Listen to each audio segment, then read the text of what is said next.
Brussels sprouts. We all know it's notoriously like Marmite.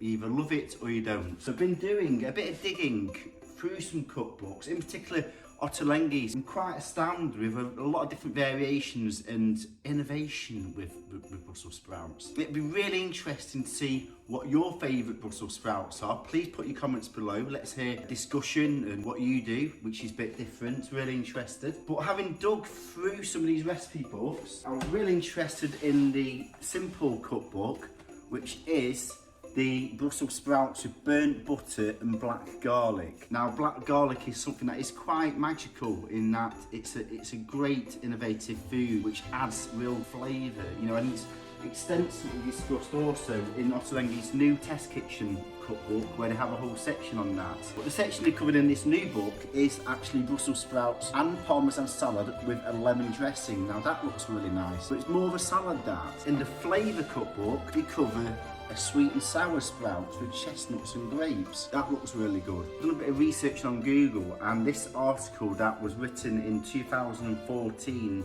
in The Guardian is absolutely brilliant. I'm going to put the link in the description below so you can go on there and have a look. I really love this because it's got so many different ways. So the 10 pressed Brussels sprouts, I mean, just looking at a few, deep fried sprouts with goat cheese and black chilli flakes, that's quite innovative. If you are an out and out Brussels sprouts fan and you love them, this recipe looks good. The best Brussels sprouts recipe ever. It's like when you cook cabbage or leeks, just a little bit of seasoning and a nice amount of black pepper, and it's all you need. Simplicity is the best sometimes. Just cooking with olive oil, salt, water and pepper. Simple. Also some great variations here. Sprouts with lentils and herbs. Sprouts with juniper berries, really seasonal, you can see. So the ingredients beneath this is, of course, you need your Brussels sprouts, parsley, rosemary, garlic, but I'm using some garlic puree and black pepper. You can use butter or olive oil. Dijon mustard, in this case I'm using the whole grain mustard, a white vermouth, and I'm using the Willy Pratt. So let's get going.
And then finally, this recipe's done. It's super easy, this. And you don't need to use all your butter. You can wrap this up in cling film and put it in the freezer. Power puncture for flavour. And you can see that here, it's absolutely gorgeous. You must get a charred effect. And simply, all you've got to do now is serve it up into a serving bowl. This is absolutely perfect for Christmas Day. This is ideal for roughly about 4 people. It's absolutely amazing. If you don't like Brussels sprouts, this will transform you. Wow, absolutely incredible. So, hope you're all going to have an absolutely amazing Christmas from the Hip household. Really hope you're enjoying this show. Please do subscribe, lots of love and passion going into this. And also turn on your notifications every fortnight on Tuesdays at 4 p.m. This is a Christmas special. Please check out a playlist for other side dishes. So really interesting to hear what you're going to make for your Brussels sprouts or your side dishes for Christmas. I would absolutely recommend this. Enjoy, and Merry Christmas everyone.